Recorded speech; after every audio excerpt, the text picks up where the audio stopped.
We've got 6 o'clock. I'd like to call the meeting to order of the December 10th, 2024 Planning Commission meeting. Can we get the roll call? Pat Dorr, Dion Jones, Here. Janice Lewis, Here. Kimberly Remack, Present. Diane Singer, Here. Donnie Singh, Here. Steve Stratton. Here. Everybody got a copy of the minutes? Any commissioners have any questions or changes or amendments to the minutes? No? I got a motion to approve the minutes? Motion to approve. Got a motion to approve? Got a second? Second. Second. All those in favor say aye. Aye. All those opposed signify by saying nay. Motion is approved. We've got no old business to go over. We'll start with new business. First application is an application for a zoning map amendment submitted by Jared Darby, Brown Properties, on behalf of property owner Mary Vasquez. The request is to rezone the 2.03 plus or minus acres from AR Agricultural Residential District to C1 Neighborhood Commercial District. Subject property is located on the west side of Craft Road, north, approximately 300 feet south of Bluebird Lane, known as 7705 Craft Road, north. Can we get a report? Yes, sir, thank you.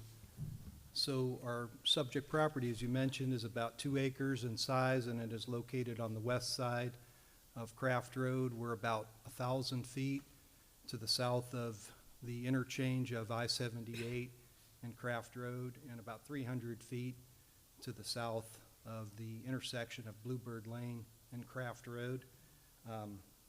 You probably recognize this property. It's one that you had on your September meeting agenda, and at that time it was a proposal to rezone that property to C2, and as you may recall, you all voted unanimously to deny that application, and rather than it going forward to the Board of Aldermen, the applicant decided to withdraw that application, and so they've refiled now as a rezoning from AR to C1, which is neighborhood commercial as opposed to the highway commercial designation.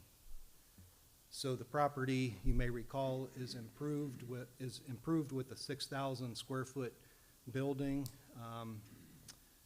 and parking lot area, and you can see the Google Maps view of that building. It's not really clear in the records when that was originally built. It does not show up on the 1980 aerial maps, and then the next set of aerial maps we had available was 96, and so I saw the building on the 96 aerial maps.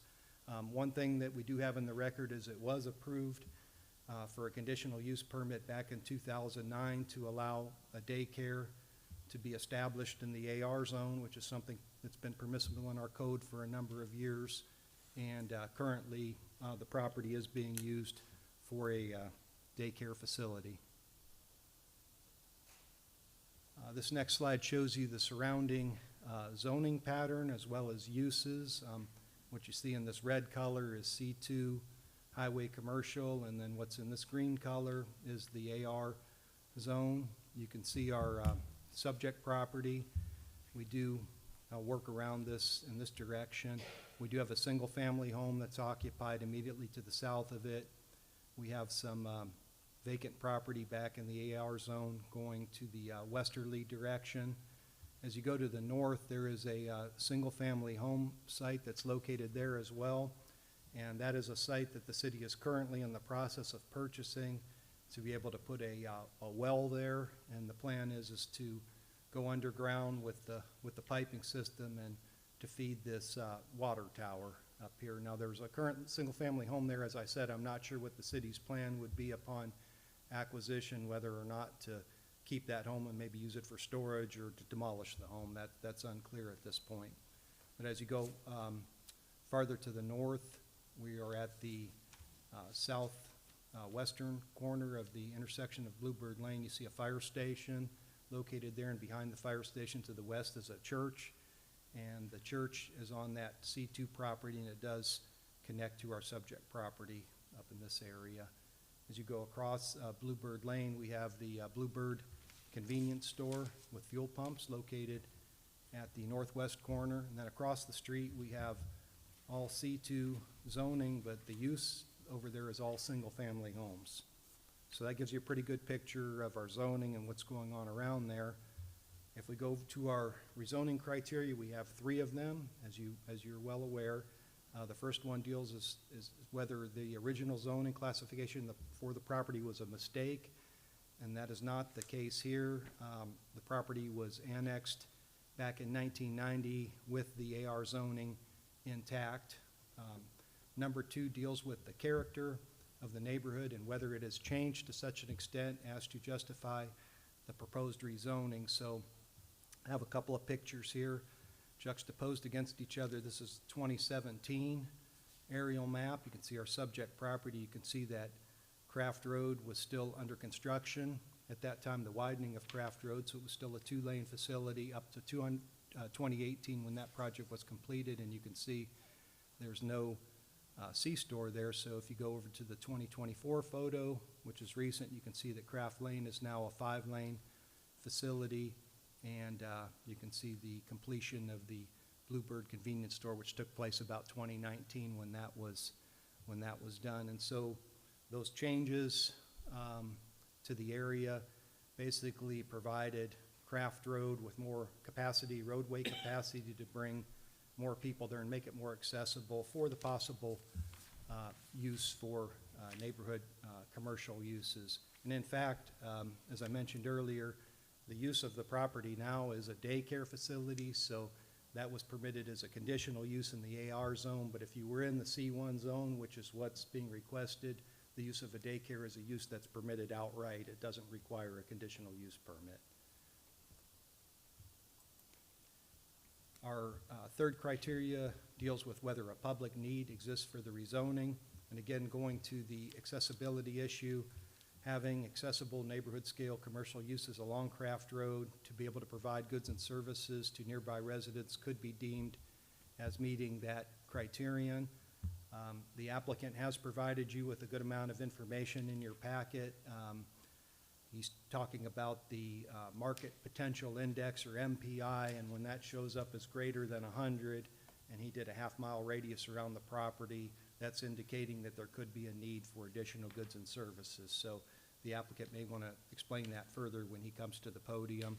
Now, we do have a future land use map designation on this property as suburban neighborhood, and you can see that's kind of tied in with the property that's back behind there. And if you go far enough back, you can see that we have some single-family development off of Hamilton Circle North. And one of the arguments that the applicant made is that at only 2 acres, it's very unlikely that you would have any type of standalone single-family subdivision on the property. It's not sized large enough to do that, and it's probably also very unlikely that it would be combined with other property that's located to the west, due to the fact that there's already improvements on the property. You already have a building and parking lot, and so any type of owner of that property would want to be compensated for that, as opposed to being able to, if there was a developer that wanted to extend the single family, they could go back here and buy undeveloped acreage at a much lower cost per acre. So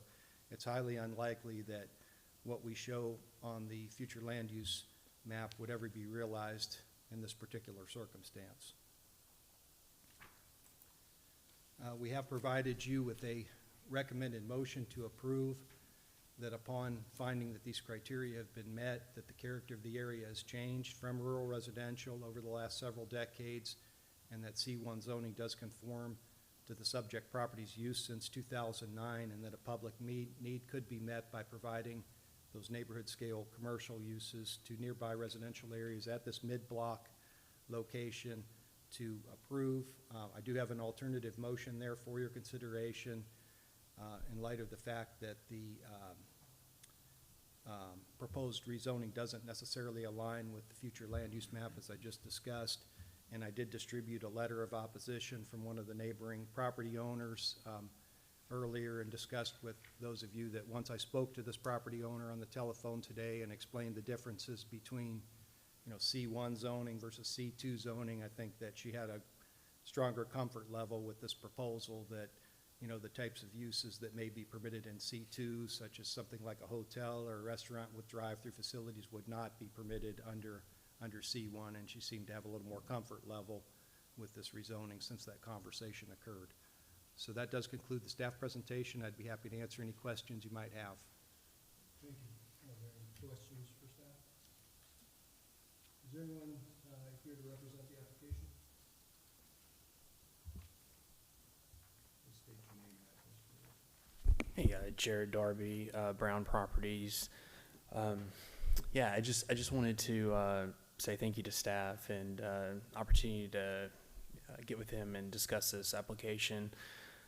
Obviously, we listened to the feedback from the Planning Commission from September, where C1 was mentioned as a better alternative during our discussions. We were able to go back to our client at that time through the past few weeks and discuss that with our client, and was able to submit an application for C1 to better meet the priorities here of the Planning Commission and staff in the city, as well as still meet the outcomes for our client. Thank you. Are there any questions? Thank you. Is there anyone here that would like to speak in favor of this application? Is there anyone that would like to speak in opposition to this application? Thank you. All right. Leave it up to the commissioners to have any questions, comments? I had a question for staff. Jason, can you pull up the picture that you had between 2009 and I think 2014, or 2017, 2012? So basically the only two things that changed here was Craft Road was widened and the convenience store was added there, right?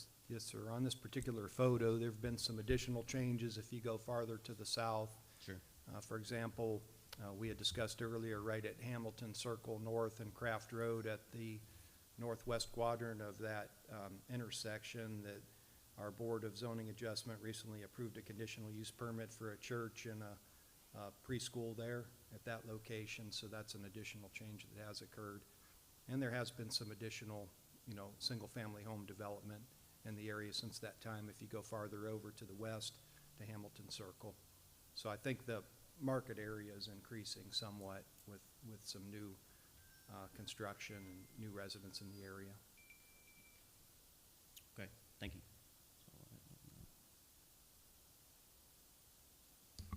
Any other questions? I'll ask for a motion. I make a motion to approve this application from AR residential to C1. We have a motion to approve. Do we have a second? Second. We have a second. All those in favor say aye. Aye. All those opposed say nay. Nay. Nay. Got two that are opposed. This motion passes. Thank you. Our second application for a zoning map amendment submitted by Ben Smith, IPD LLC, on behalf of property owner Rusty Basinger. The request is to rezone 46.88 plus or minus acres from AR agricultural residential to R1 single-family residential district to create the Rosewood subdivision. The subject property is located on the east side of Craft Road and north of College Road, known as 7200 College Road. Okay, thank you, Mr. Chairman. I'll bring us up to where we are here. As you know, this is Craft Church, Craft College, 305 in College, 305 in Church. So we're within this square here. Couple notable subdivisions: Montrose off of Church Road, Oakwood Park off of College, and Payne Flynn subdivision. They all surround this piece of property. The property in total is 81.52 acres. It'll have a house on it. It's around 6,758 square feet. And again, we talked about the surrounding subdivisions. We also could look at Dawkins Farm and Gwynn Farms on up College Road as this property has developed onto Old River Farm here at 305. So in general, to rezone this property, we're talking about the interior, so you'll notice here, next little bullet point, 2 applications. We're going to be talking about the rezoning of 46.88 acres of the 81.52. It's going to be asked to rezone from AR to R1. There's not a PUD, there's no master plan or project text. This preliminary plat, as we'll talk about in the next agenda item, will be to subdivide this property into 118 family lots, 4 open spaces, and public rights of way. So to give you a little better idea of the property in which I just talked about, the 46.88 acres, it's the interior of the 81 acres.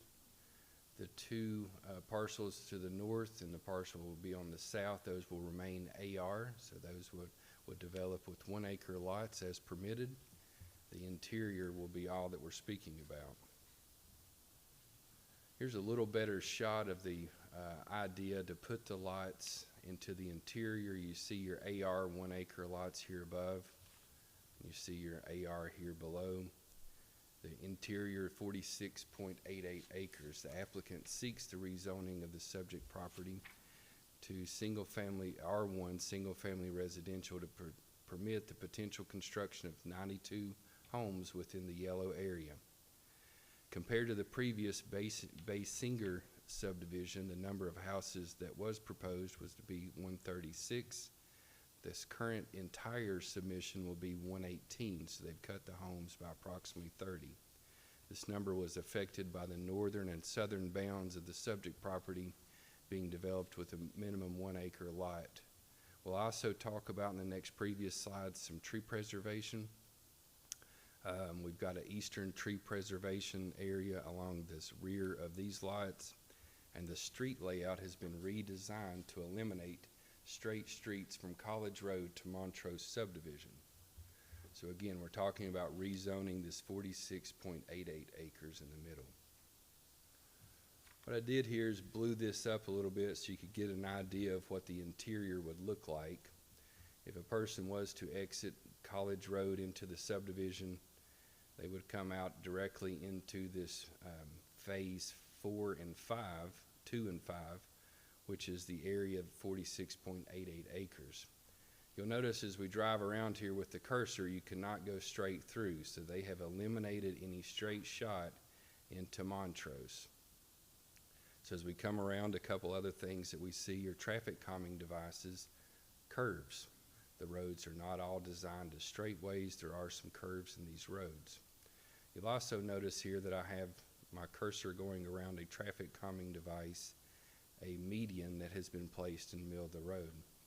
As we work our way north, we work our way to a cul-de-sac, and again, more curves, down to a mailbox cluster, a median.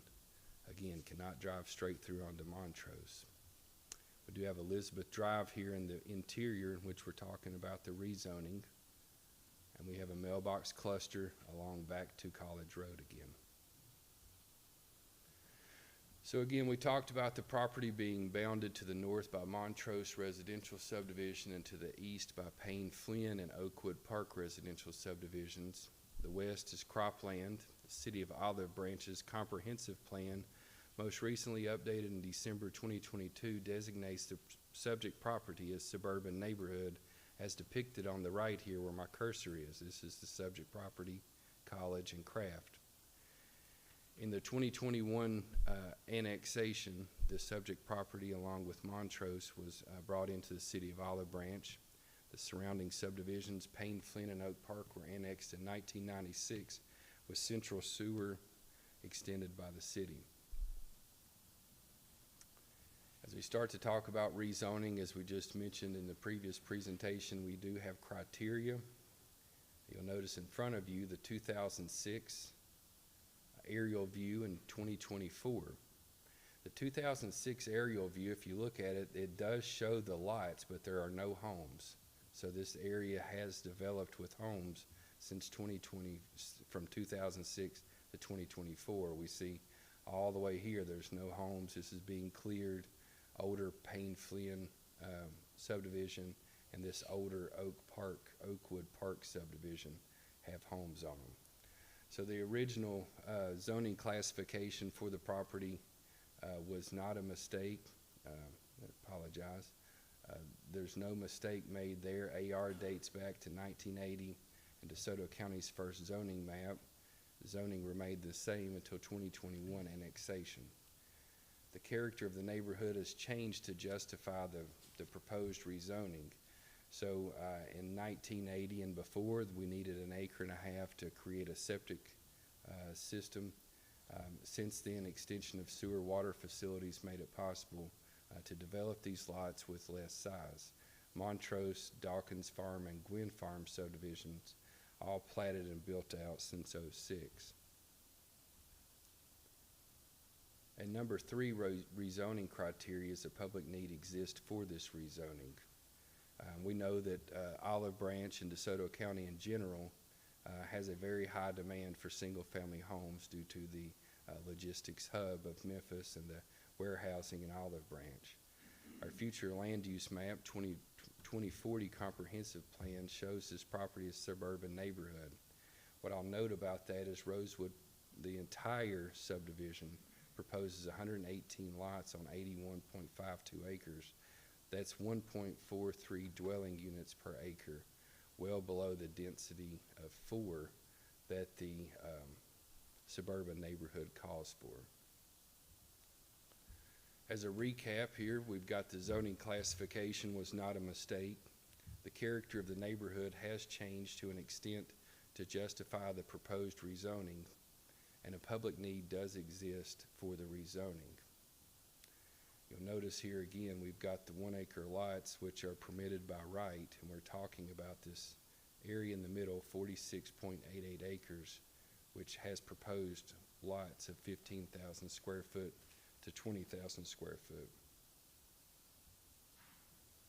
For our next steps, this application will need to move forward to the Board of Aldermen for a final decision on the rezoning. The Planning Commission recommends favorably.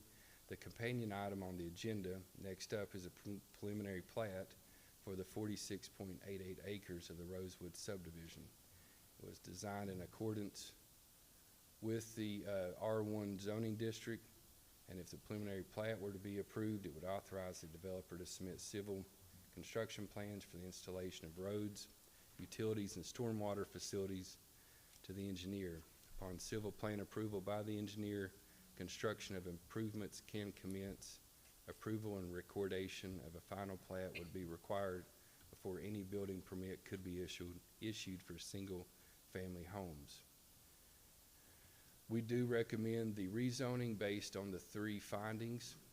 They are below. As I read the next steps, I hope you read the staff recommendation of the 3, and that will conclude staff's presentation. Thank you for the presentation. Are there any questions for staff at this time? No. Is there anyone here to represent the application?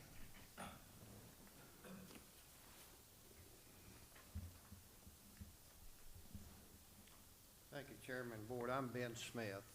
I live at 2700 Stonebrook in Nesbit. We're glad to present this to you again. I'm sure some of you have seen this before. We have made many changes since the first time we came before you. We met with the neighbors numerous times. They've had some things they ask us to look at, and if it's possible, if we could change the things, and I think we have done a good job, and I think we have pretty well met all the things that they asked for.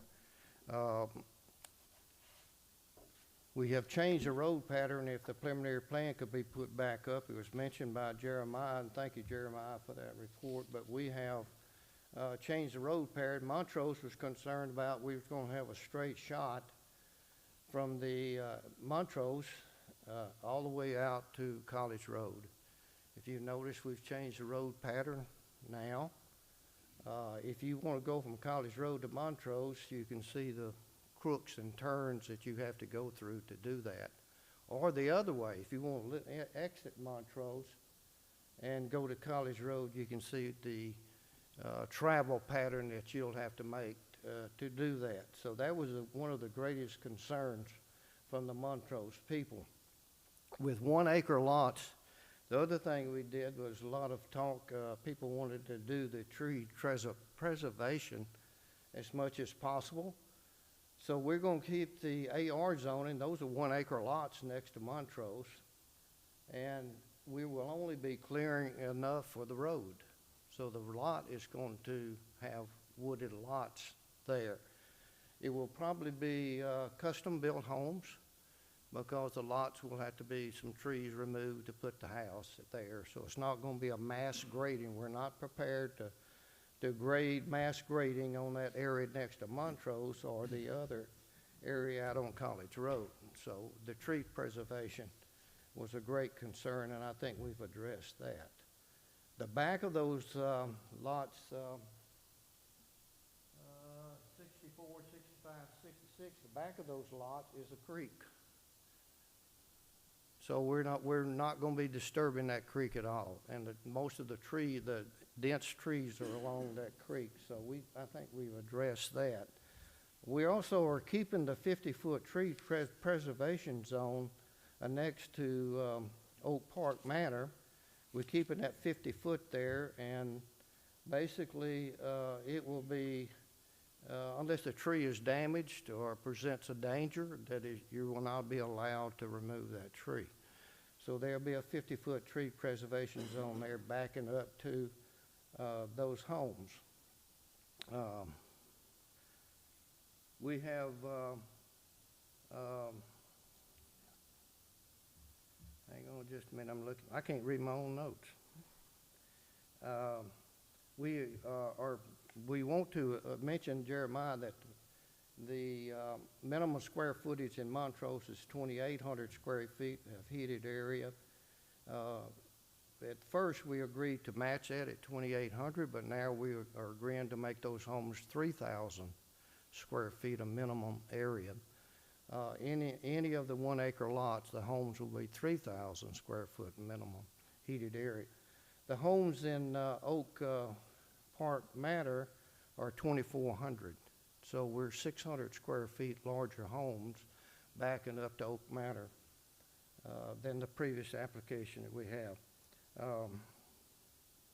If you noticed, all the 15,000 square foot lots are pretty well internal. They're not backing up to other land other than what is our land. We're going to be adding a 12-foot lane to College Road along our frontage to let people pull over to enter or to leave the subdivision. So I think we've done a good job. I hope you do too, that we've got a product here that I think most of all can agree is going to be a great thing for the city of Olive Branch. You're going to have I think it's 115 total lots of 2,400 and 3,000 square foot homes. We've lost, from the initial application, we have lost 17 lots, so we have decreased the number of lots in this development. I'll try to answer any questions you may have. Hopefully you have some. Any questions? None? Well, I guess that's great. Thank you. Thank you again. Thank you. We'll open up public comment. Does there anyone like to speak in favor of this application? Is there anyone that would like to speak in opposition of this application?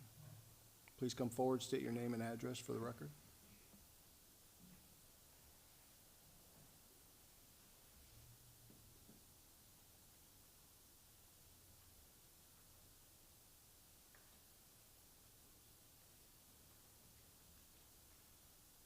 Hello, my name is Johnny Wilson. I've lived on College Road for over 30 years. I've watched every one of these subdivisions be built out there. And each time we get one built, our roads in these subdivisions become more and more dangerous. You put in over 1,000 homes in a subdivision, this one just like it, not an ounce of road improvement whatsoever. It looks like this gentleman here is talking about he's putting some small homes in the very middle and then increasing the lots to the outside. Well, what about the people that have these $500,000 homes that's like he's talking about, all surrounding the area, is their property value going down because these smaller homes are going in to the subdivisions? Now, you just look like to me, you've been putting a Band-Aid around the edge of it and building a little old bitty small home in the very center of it. And I don't think it's right for the people that live there. I do not live in a subdivision. I live on the road.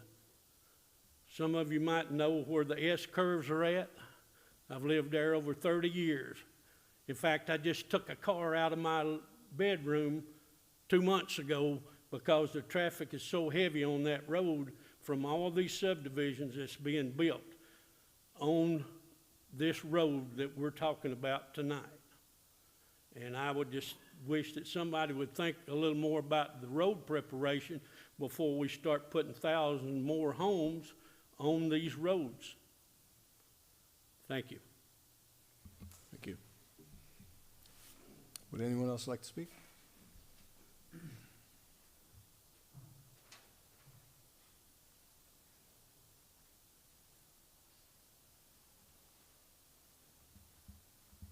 Good evening. Good evening. Romero Gonzalez. Thank you, Mr. James, and the rest of y'all for this opportunity. Could you state your address, please? Yeah, 4535 Plantation Garden Drive, Romero Gonzalez. Thank you. We've been residents of the county since 2009 and residents of the city since the annexation.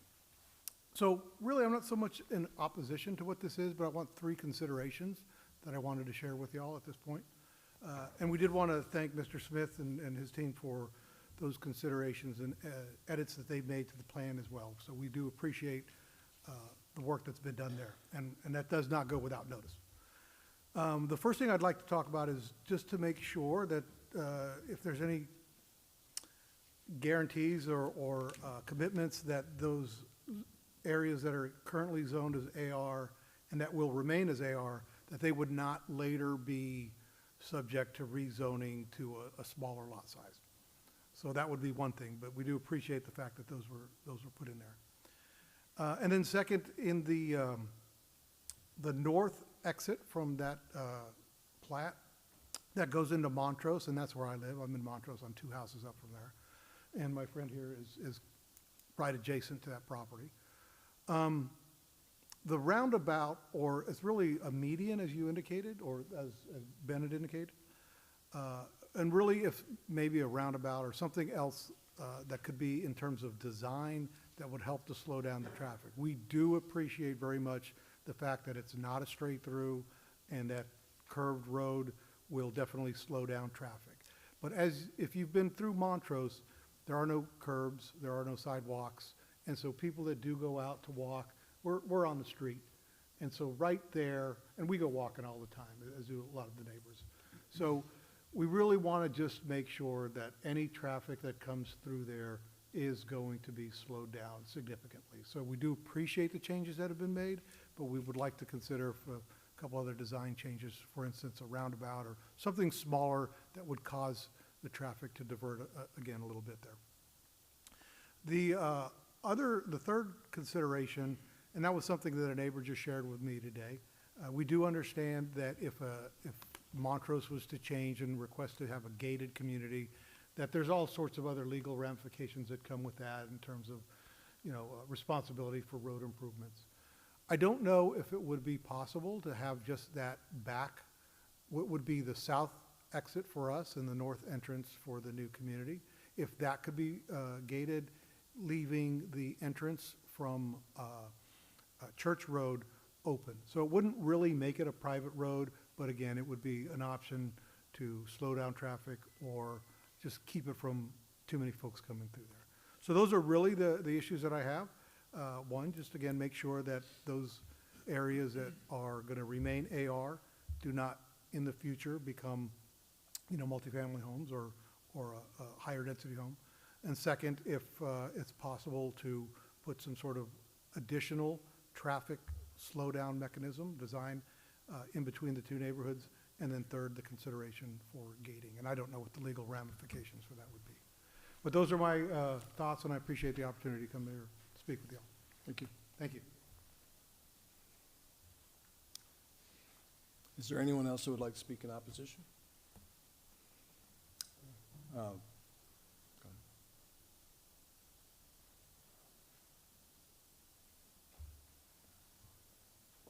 Greg Burgess from 7545 Kelly Cove. I'm gonna be nervous because if my wife knew I was talking, she'd probably kill me, right? So I have to ask myself where I go grocery shopping every Sunday. I go on Sundays, and I go to Hernando because I don't want to deal with the traffic. I don't want to deal with the one Kroger we have in Olive Branch. So that's what I do. And you know, my wife and I work hard so that we could buy our 3-acre lot with our house. And maintain that property. And what have I seen in the last 3 years? 3 new neighborhoods just half a mile away from me starting to pop up. So, you know, it's getting to the point where I'm not from here. I'm from Virginia Beach, and I saw a very similar thing, right? It's a big military community. Growing up there and seeing where it's at now, right, 30-something years later, it's not the same, and that's why I moved away, right? So I'm not for progress. But at a certain point, like, I'm having to go to a different city to go buy my groceries because what we have here, we don't have it. You know, putting up more neighborhoods is not the answer for this, personally. So it comes a point with me and my family of what's our longevity here. I don't really see anybody sitting here supporting us when I have to go to a different city to buy groceries so that my family can be safe or that I can get everything that's in stock. How many people go to Olive Branch Kroger and there's not anything in stock? Same thing with Piggly Wiggly, you know, that we don't have too many options down here. So at what point do I say, all right, family, we got to pack our stuff up and go somewhere else that's going to be able to take care of us? Relatively young family, what are we going to do? So just wanted you to think about that. All right, thanks. Thank you. Anyone else?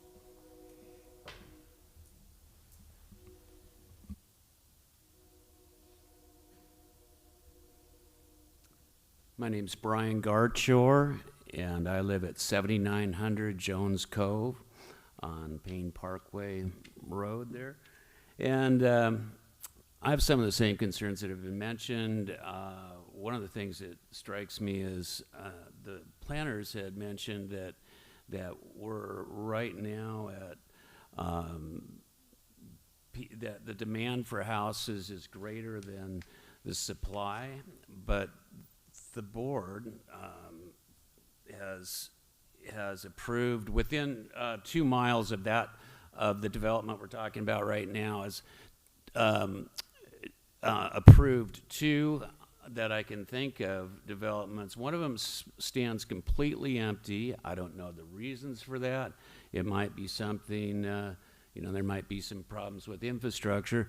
Another one's been sold. You know, there are houses being built there, and but not even close to fully occupied. And one of the so looking around, I've seen big projects that aren't completed. I've seen a gas station started at Church in 305. It's been in the process of building for 2.5 years. So if the population is exploding as much as we're being told, and we're at capacity, I'm not seeing that reality around me now. That's just an anecdotal observation, but I feel like there's a lot of us that searched out an area that is semi-rural like Olive Branch, that has some room between houses, isn't just infilled with houses stacked next to each other. Because truthfully, you can go to just about anywhere in the United States and find that. You can find any neighborhood like that. You can go to South Haven and see what's happened there. And my point in this is that we bought our home where we did, knowing that it was AR, and so that we would have a little space. And now that's being changed, and I can understand it being changed to a degree, but I guess at the bottom, the real question is, how many houses is enough? What's your number? Does anyone have a number? How many developments have you guys approved in the last, since 2021? I'm assuming you guys know that, right? I looked it up, just casually looked at the minutes of the meetings, and by my count, which, you know, for what it's worth, right? Could be wrong, but it's somewhere in this neighborhood. The board, not the plan commission, but the board has approved over 22 developments of size, and that, according to the minutes, is over 3,100 units. And so just that begs the question is what is your number? How many is enough? So when we hit that number, are we good? You know, because what it seems like's happening is there's one over here we're gonna approve, and then that adds another 100 houses, and so on, so on. What's gonna happen is it has saturation point, and everyone's property values are gonna stagnate, and you know, we could have a downturn in the economy, hopefully not for years, but the point is that there is such a thing as overbuilding. It happens in other areas, and it could very realistically happen here. And all the people behind me, including yourselves, are going to be affected in a big way by that, because we have to account for that. So a couple of things to think about. I appreciate the efforts that you guys make. It's not an easy job, but one last thing is you know, as a community, I individually can't afford to have an attorney to look at this kind of stuff and to represent us. And if we have pushback on it, this is all we have is our voice. But instead of, you know, I guess my point of this is that you guys are the ones that represent the taxpayers that currently live here. We have no obligation to make affordable housing for people that do not live here. We are the ones that sponsor all this. And if the citizens are telling you that we don't want that, by and large, please consider our voices in this. Thanks. Thank you. Would anyone else like to speak? Would the applicant like to respond?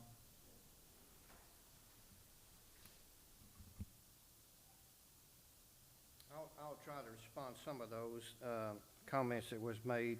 Could you put back up on the screen the shows all the development in the area of the lots? I think the previous screen there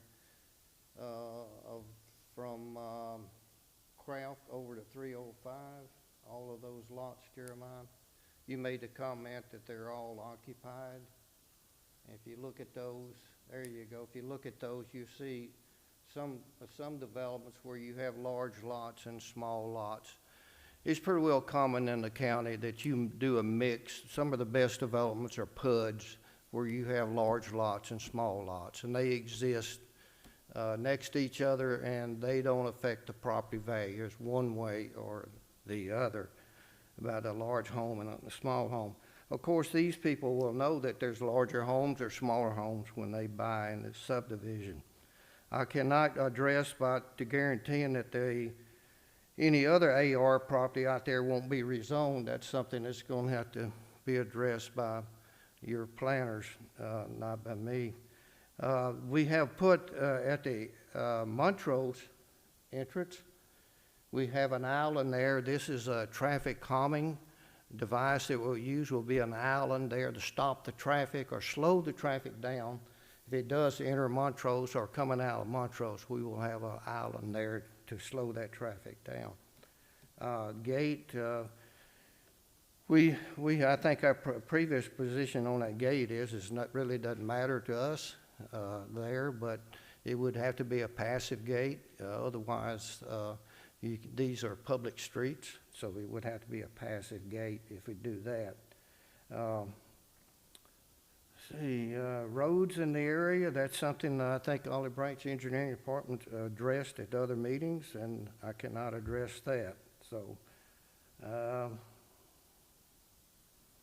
I think that's it, the things that I'm willing to address. Any questions here? Olive Branch is growing. What's enough lots? I don't know. I just know there's not enough. Right now, there's not enough lots. He mentioned this area, which I call from Church to Craft to College over to 305, that block in there, there's right now, there's no empty lots in those developed subdivisions, so I would say in that area, there's more lots needed, more homes are needed. So, any questions? Mr. Smith, I had a couple of questions. Do you have Sure. any projections or any idea about the median home price in that subdivision, whether they be in the 1 acre Yeah, lots or those the currently, I think, John, and somebody asked me, but currently they're $160, $180, I think, a square foot's what homes are selling for in Olive Branch. So do the math, and they're 2,400 square foot at 180, you're $450,000, $500,000 for the smaller homes in there. And the second question that I had was in those two cul-de-sacs that we have that are closer to the Montrose, could you pull up yeah. I know somebody had mentioned putting like a roundabout or some type of traffic mitigation, landscape traffic mitigation in there. Would that be something that the developer Where are we would be- talking about, Jeremiah? On the very first two, yep, those cul-de-sacs. Yes, right, entering in there. I Well, know we the have gentleman got the mentioned. island there, which will be slowed the traffic down. That's why Sure. we put it there at Would that they, location. would they also be willing to put something in the circle, in the, We're not in favor of putting a roundabout where Okay. we don't think it's needed, really. Gotcha. We put that island there for two reasons: let you know that you're leaving Montrose and you're entering a totally different development than Montrose, and secondly, to slow the traffic down. So we have the other one located here, which is a long stretch of road. We'll slow the traffic down there. These, by the way, these lots inside, he did not mention, these lots, which is represented by the color yellow, will all be curb and gutter and sidewalks on both sides of the street.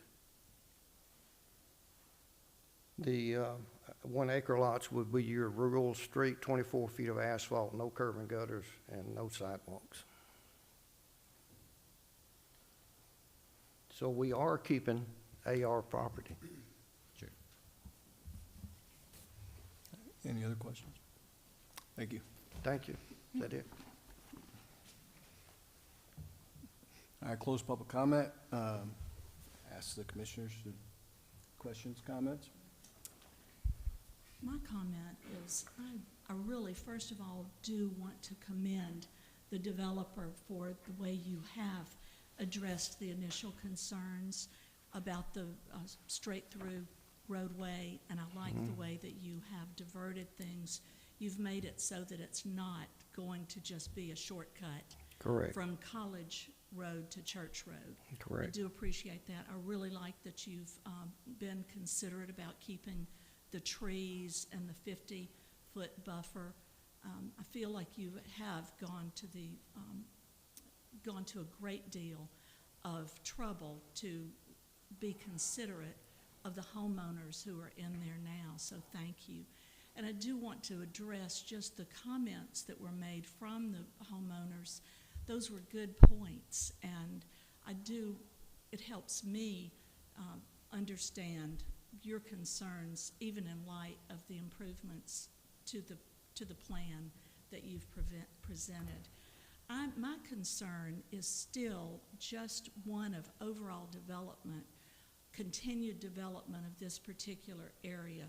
With the road situation of College and Craft Road, that junction, I know that people really, that's a hot spot for people to want to move into Olive Branch, and that the property values are good. It's beautiful there, good schools. But I don't think at this point that the road, that College is able to support all the traffic, additional traffic that this would engender from College to, and with 305. That's a narrow road also. And I know that people do come in and use that as a shortcut too. So those are just my concerns that really don't have anything to do with your development per se, but just development in general in that area at this time. The future will probably necessitate widening of roads, But at this time, that's a concern of mine.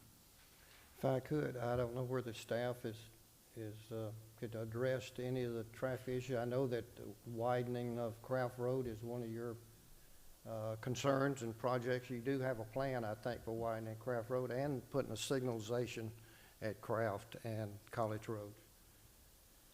Yes, sir. And Ms. Lewis, according to the 2040 comp plan, that is part of the, I think it's number 36, long-range vision plan, College Road, three-lane road widening. That's a local potential funding development, and that's within the 2040 comp plan. Also, it was on next slides, but the signal is proposed to go in at College and Craft in late summer, early fall. So that is in the works. The bidding does close on January 13th.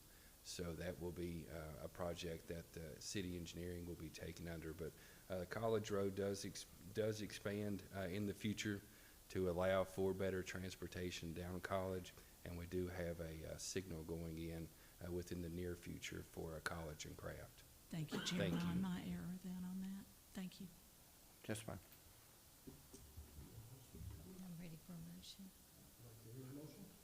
I motion that we approve the rezoning of this property from AR to R1. I'll second.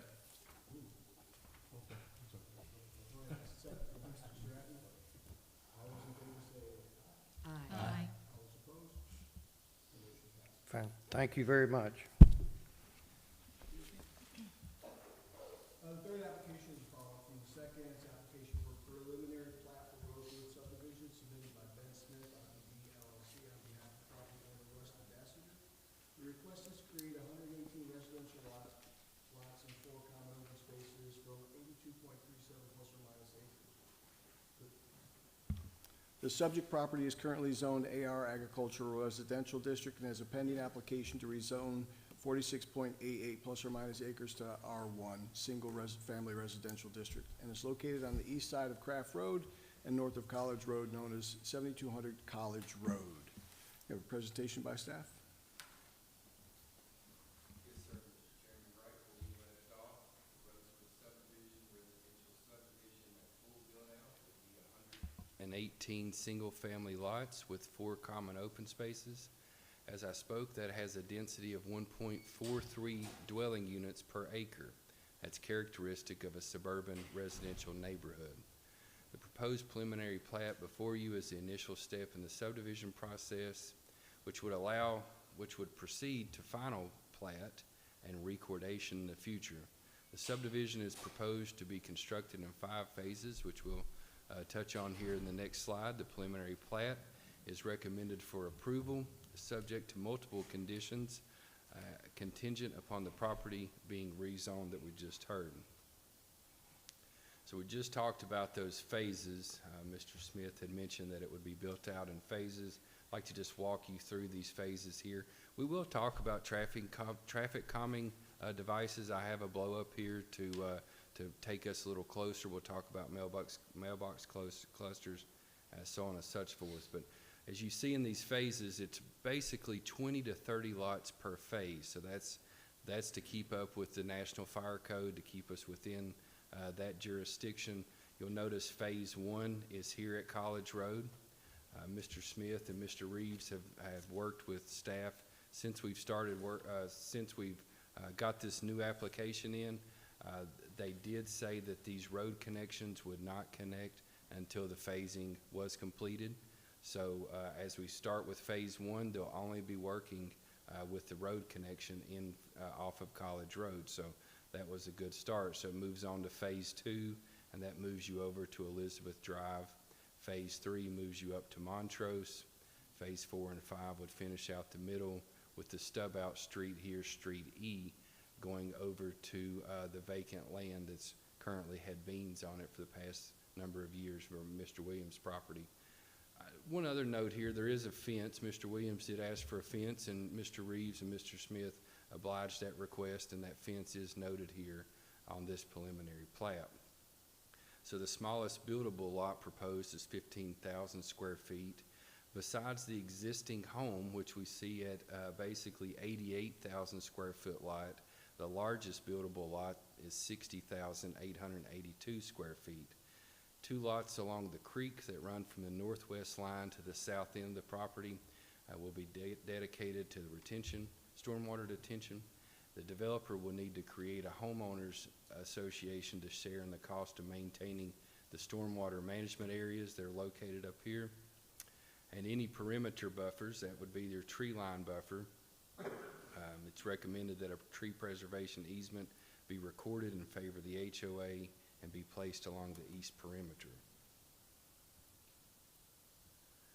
So again, we talked about these are going to join up. This is straight off of our subdivision standards. It's number 1 and number 12. This is the Olive Branch, Mississippi Code of Ordinances, Appendix B, Subdivision Regulations.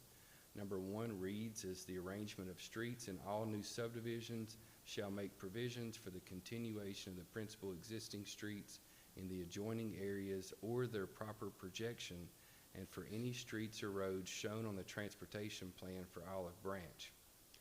And number 12, to assure continuous circulation system in an area when all the land is developed, the Planning Commission may require extension of a street within the subdivision to the adjoining property, which street would be continued at the time the adjoining property would be developed. Temporary turnarounds with a 40-foot radius shall be provided at the termination of such streets unless waived by the Planning Commission. As you notice within your packet, the city engineer is asking for temporary turnarounds to be constructed as the construction proceeds. As I told you, we'd do a blow up here so it'd be a little bit easier to see, and I thought this was rather interesting when looking at Plantation Garden.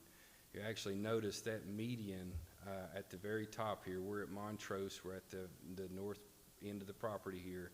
That median is smack dab, of course, would be in the middle, but if you're driving a car, you're going to have to take a slight curve to the right in order to go around that median, or if you're coming from the south, in order to get into Plantation Garden in Montrose, you'll need to do a little jog to the left and back to the right. So as I looked at it, I thought that was a great calming device that they had incorporated. You'll also notice they've only got approximately about 1,000 feet before they get to the cul-de-sac to make the turn. So this area here with this median I thought was very well thought out. If we proceed on around, so we've entered in from Montrose here, we've come through our median, we've got to go around a group of curves here to a cul-de-sac and then a straightway. I have blown up here the calming device that's within Street D, approximately where my circle's at. This device will actually make the road more narrow with a median in the middle. Again, another jog to the left and right to make it through there. So a good traffic calming device that was installed. And then you've got a curve coming up. So you do have some curves in here for calming devices. At the lower end, I've noted the mailbox cluster. The reason I did that is on our other one, we wanted to know where the mailbox clusters were at and where they were located in relation to the subdivision. So I did not blow this one up. I did here. So the mailbox cluster here at the top, you can see is away from Montrose. It's down here in the cul-de-sac, and you can notice here within the College Road facility, the mailbox cluster is within a common open space and closer to College than it would be for Oakwood Park. So we talked about the traffic conditions a little bit. Just to reiterate, we've got 4 access points. You've got College Road, that's your main road, that's your main access. You've got Elizabeth Drive, that's coming out of Oakwood Park. You've got Plantation Drive out of Montrose. And then here we've got our stub out street, Street E, and that is going over into future development. So Mr. Smith did mention that the lots within the subdivision being less than 1 acre, that's your lots in this middle here, would have curb, gutter, and sidewalks. The City of Olive Branch engineer has commented in an attached memo that traffic calming islands will be needed on A, B, and C. So the traffic that the engineer was looking at and wants IPD and Mr. Reeves to look at a little bit further has to do with streets A, B, and C. So there is some, there will be some talk, I assume, between Mr. Smith and Mr. Swims about those additional traffic calming islands. The College Road right-of-way is within the property, so it'll be expanded.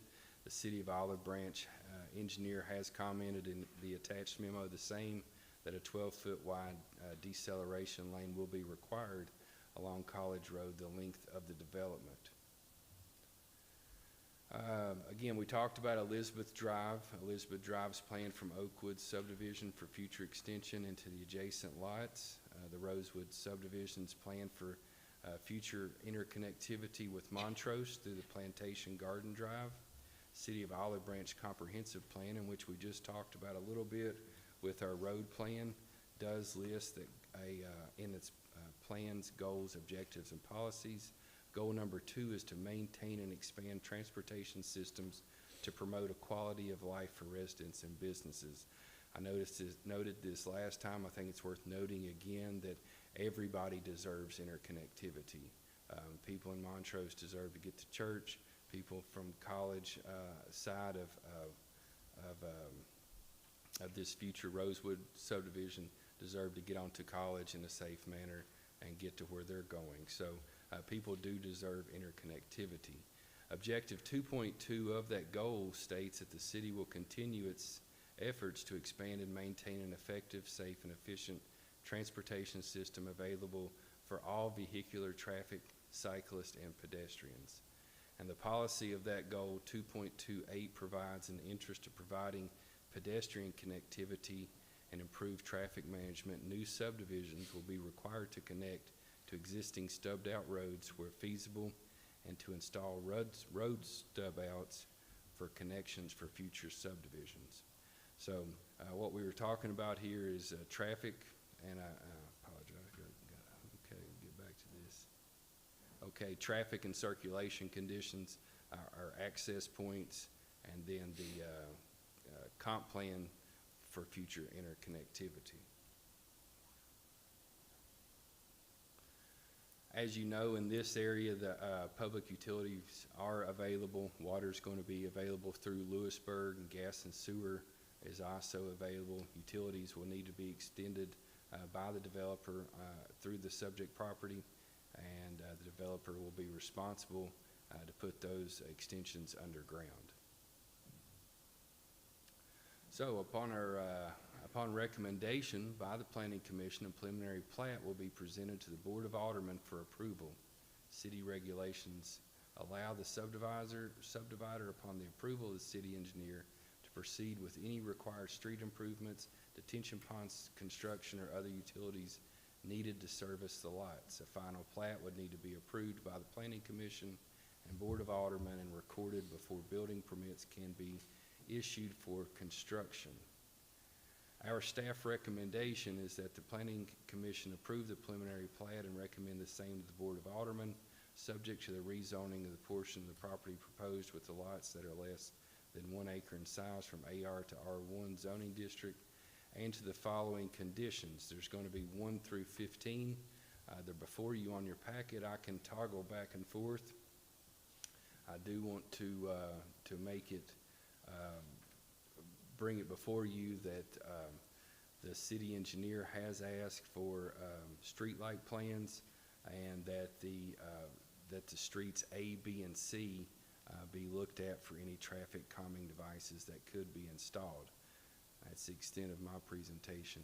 Again, happy to take any questions. Thank you. Any questions for staff? The applicant? No, we agree with all the recommendations that was made by the planning department. Any questions for the applicant? Thank you. Anyone here to speak in favor of this application? Anyone here to speak in opposition of the application?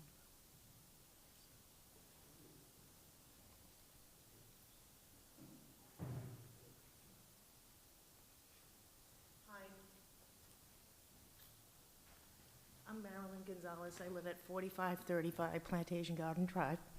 And I want to talk about the traffic. I look out at it every night on Craft Road from my house, and I can see the stop sign at College and Craft. It is backed up, almost to Church Road. And I watch everybody inch through. When I have to go to work, and I work in Nesbit, I actually go further south down to Pleasant Hill Road. It is gridlock sometimes.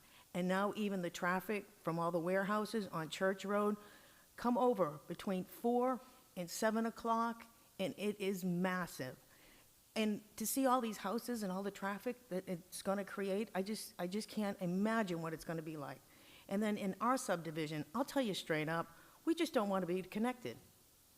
If you want to build back there, that's fine. We just don't want to be connected.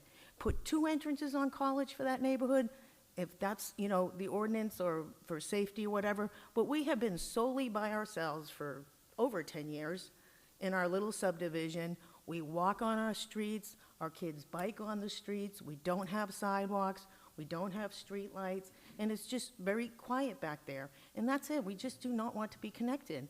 And we have flock cameras at the front for security. Now that we have the back, I mean, we just don't probably need the front because we're just gonna have people coming and going. And unless that subdivision is gonna pay for flock cameras or I mean, we have our camera security.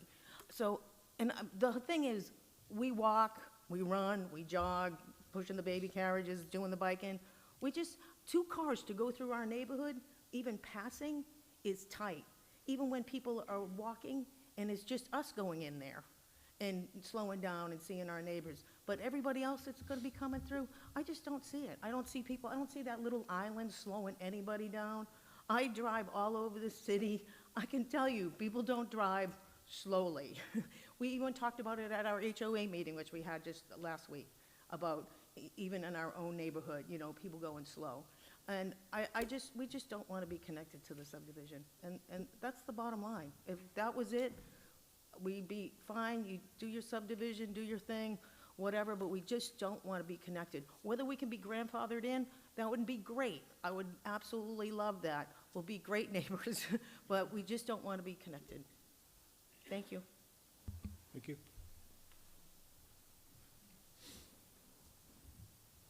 Anyone else?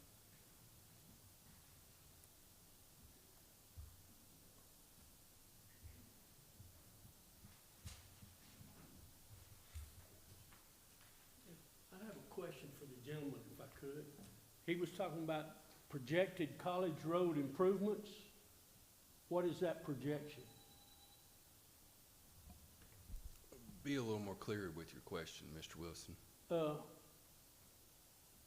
You know, you were talking about putting a red light at Craft Okay. and College Road, and you said that there was an engineering study on improving College Road. Is there a projected time frame of this? Okay. The traffic light would be fall, and then you're widening. I'm sorry, Yep. I'm hard of hearing. So your traffic light at College Road would go in the fall, and then probably 10 years from now is whenever that road would be widened. I would not put a time frame on it. I'm not a city engineer. Okay, that's what I'm wanting to know. Yes, sir. So in other words, we're gonna live with 1,000 more cars for projected year of 2 years till the improvement of the road is projected, not even scheduled, correct? The road is not scheduled, it's just projected. I'm not the city engineer. It's within our comp plan, so Yeah, it's well, that's what I'm trying to get at is this gentleman, and I know he's wanting to build a subdivision, okay? But we as people that live on that road, we have to watch that traffic every day. In fact, I just got one out of my house 3 months ago where they left the road. And I put probably 40 mailboxes up, picked up no telling how many people out of the street on the road before we even had Oakwood, Dawkins Farm, or any of these other subdivisions. But yet now then we're fixing to put in another 1,000 homes on a 2-lane road that is just not designed for that. And yeah, you're going out of one part of it out Montestero, and you're going part out of it Oak Ridge, but part of it's coming out on College Road. And the worst part about that, the entrance to College Road is the worst entrance of all of it, because you come up a hill and it comes out flat. And he said he's going to put a bypass in there. Am I correct, sir? You're going to talk about a 12-foot pull-off? 12-foot lane, yeah. 12-foot lane, okay. There's a 12-foot lane there already. And there's still people that turn around there. That is excuse me, I might be ugly, but that's gonna be a death trap right there if this number of houses are built till they get College Road improvements done. Because I already live in a death trap. And I've lived where I live right now. Like I said, I just got a car out of my bedroom 3 months ago. So, All right, thank you. his subdivision is, Thank you. his subdivision, Thank you. okay. Anybody else?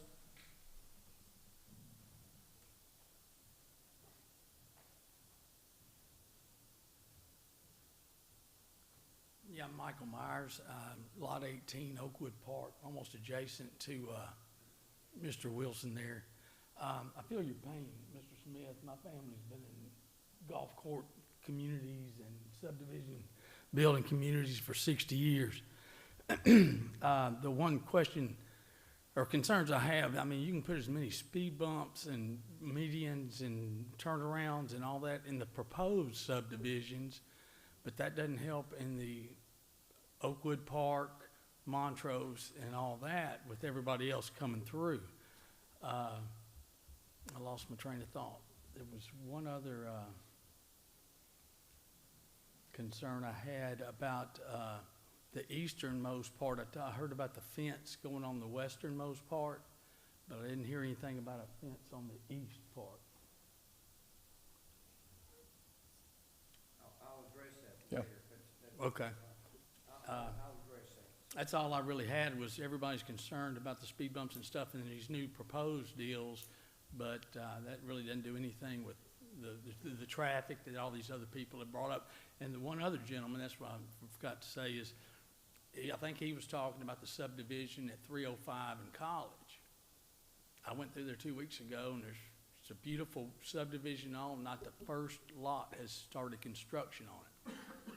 I'm sure Jeremy knows what I'm talking about, but I don't know what the big push is to get all these lots with the traffic nightmare that we already have.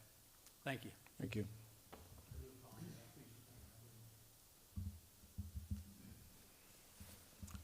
All right, applicant, would you like to address any of those questions or comments? A couple of things. With the fence first, is we're making no provision. We're not going to, sorry. Hold on. Would you like to comment? Please, come on down.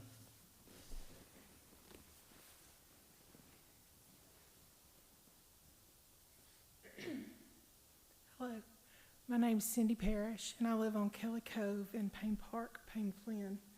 And first of all, I want to thank y'all for your service for our city, and I want to thank the people that spoke so eloquently about their passions and concerns for how the growth in Olive Branch is handled. And this is the first time I've ever come to one of these meetings, so that just speaks to how much this is in my heart. Okay, so there's that. My question is, you referenced Oakwood Park and Elizabeth in some of this design. There is an easement that runs between Payne Park and Oakwood Park that's undeveloped. It's a row of trees, and it was my understanding, we bought our home 20 years ago, and it's my understanding that that easement would never be put through as a straight through, because there was a question about the actual landowner for that little section. Are you familiar with the area I'm speaking to? Yeah, I'm familiar with that, but what I would say is that's a better question for the city engineer. That's not a part of this application. That's in a different subdivision to a different subdivision. This application's about Rosewood and Oakwood Park. Understandably, but since it was brought up about Elizabeth, I just didn't know if you were aware of, in all of this, any plan for that at this time. If If I may comment Yeah, on that, ma'am. Yeah, let's keep the comments to the application. Okay, I'm sorry, I didn't understand how this works. Just- No problem. Thank you. All right. I'm going to close public hearing. Applicant, would you like, or, yeah. Thank you. On the fence on our east side next to Oak Park Manor, we're making no provisions or promises about putting any fence in there. There's already, some of those yards are fenced. And if the lot owner buys a lot that backs up to Oakwood and desires to put a fence in that 50-foot preservation zone, he can. It would be his fence. We will have in the covenants that the fences will be uniform in appearance and size and material. So any fence that anyone builds along that side next to Oak Park Manor will be consistent. The fence will, but we're not going to construct any fence. As I mentioned, we are constructing a fence. We'll be constructing a fence along our west line. The property owner over there asked that if we would consider it, and Mr. Reeves agreed to it, so that we will be constructing a fence along the west side. Traffic. When we looked at this subdivision, our concern was not that people that's living in this subdivision would be traveling to subdivisions such as Montrose and Old Park Manor. Our concern in reality is that when this subdivision is constructed, and especially when that Stubb Street is built out to Craft Road, that the traffic's going to go through our subdivision, not from our subdivision into the adjoining ones. We think if people lives in the south end of Montrose will go out to Craft Road by coming through our subdivision. People living in Oakwood Manor to get out to Craft Road will also travel through our subdivision, or to get to College Road will travel through our subdivision. So the concern for us was not us placing traffic on our neighbors, but the traffic coming from our neighbors into our subdivision. I think I've addressed, Jeremiah's addressed the road situation. Any other things I did not address? Any questions? Anything else? Thank you all again. Appreciate it. Any comments from the commissioners? Any questions? Any follow-up from staff? Mr. Chairman, if I may clarify a couple of things. The first is the number of homes being proposed here is 118 homes. So it's important to clarify that, not 1,000. There's been, I think, about 3 or 4 comments regarding Old River Farm close to the intersection of 305 and College, where you have that subdivision has been built. You don't yet have houses being built on those lots. The reason for that is simple. There is a home builder already that's going to build in that particular subdivision, and staff is currently working with that home builder to make sure that the housing designs meet what was required in the project text. That's why those houses are not yet being built. It's not because there isn't a demand in the market. With respect to the fencing that was mentioned to the east and to the west, the fence to the west is necessary because there is no buffer there. The fence to the east, you've got a 50 feet wide natural buffer. If you were to add a fence there, you have to bring down that buffer. You have to cut those trees in order to be able to build the fence inside the woods. So, which would then take away the natural, character that the adjoining properties have been looking for. That's why you don't have a requirement. Staff did not recommend that there should be a fence on that eastern side of the property. But each homeowner, as they build their houses, which is common around here, everybody put fences around their houses, they will be able to put those fences on those lots. With respect to the easement, that easement which was mentioned does not go across the public right-of-way. So easements don't lie on top of public right-of-ways.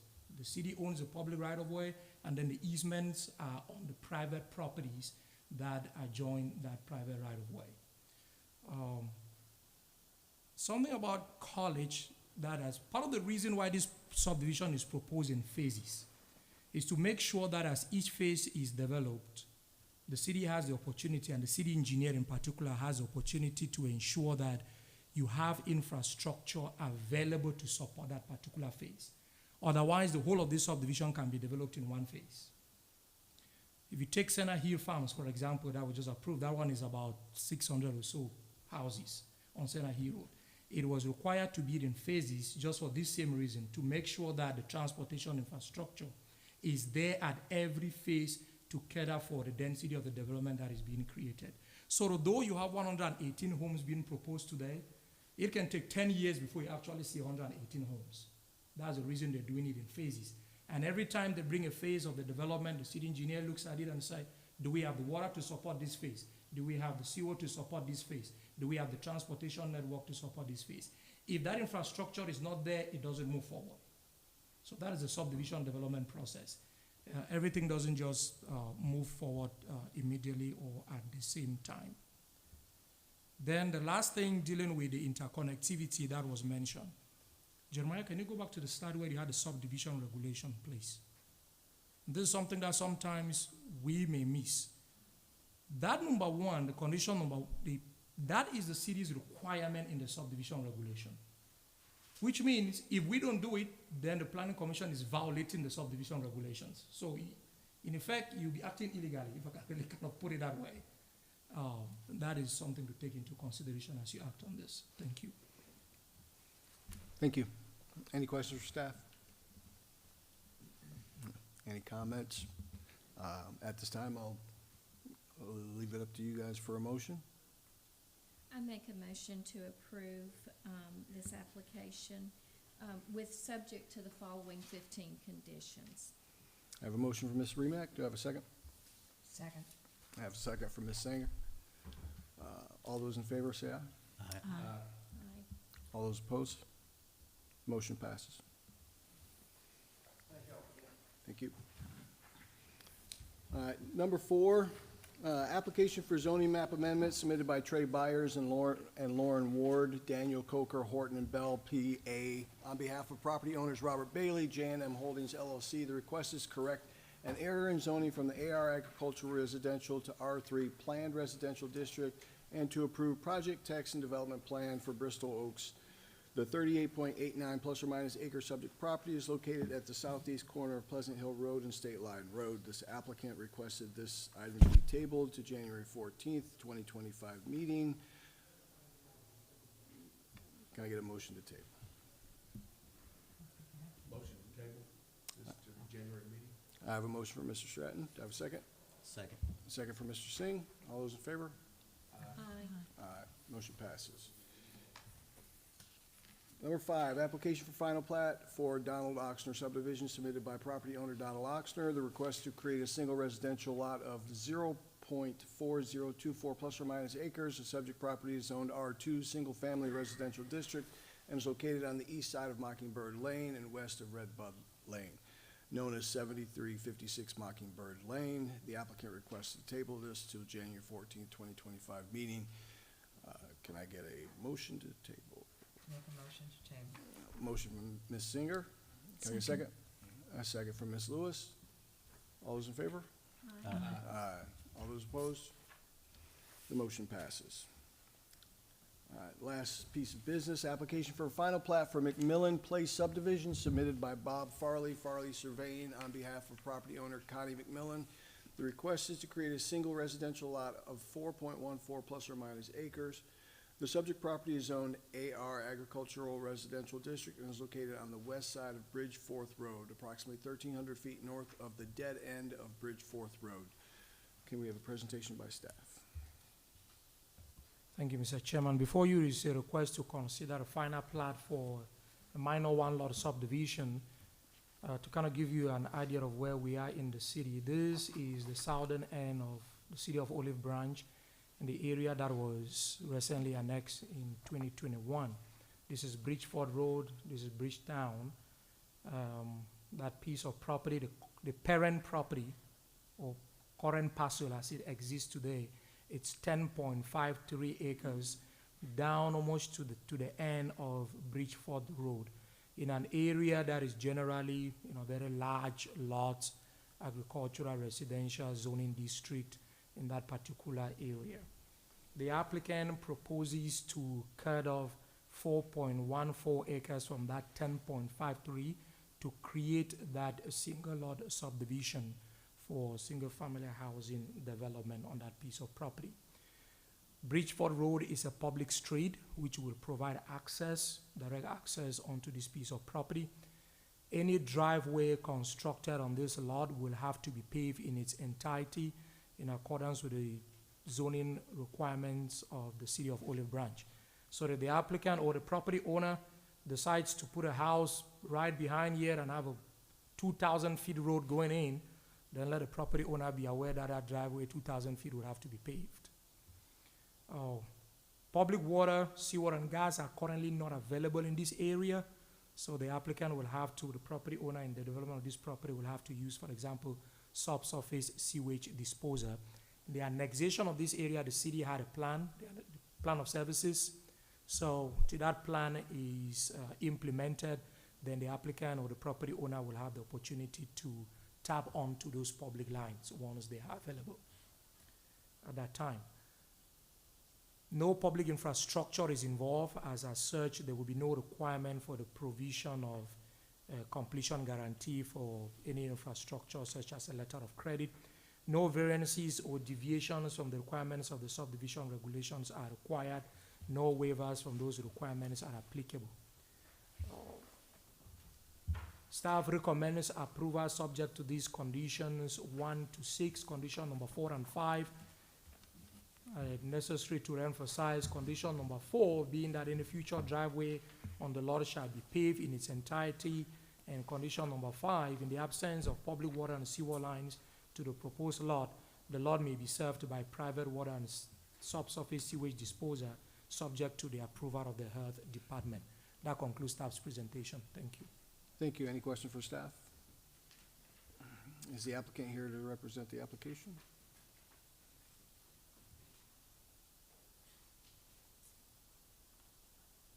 Good evening, Bob Farley, 235 West Chulham Avenue, Holly Springs, Mississippi. This is a family division. All right. Any questions for the applicant? No. Thank you. Anyone here in favor of this application? Anyone here to speak in opposition of the application? All right. All right. Any questions from the commission? All right. I ask for a motion. Make a motion to approve based on staff's recommendations. Got a motion to approve by Mr. Singh. I have a second. Second. I have a second. All those in favor? Aye. Aye. Those opposed? Motion passes. No additional business. I need a motion to adjourn. Make a motion to adjourn. We have a motion. Second. And we have a second. Yeah. Let's see, Ms. Singer and Ms. Remack. The motion passes.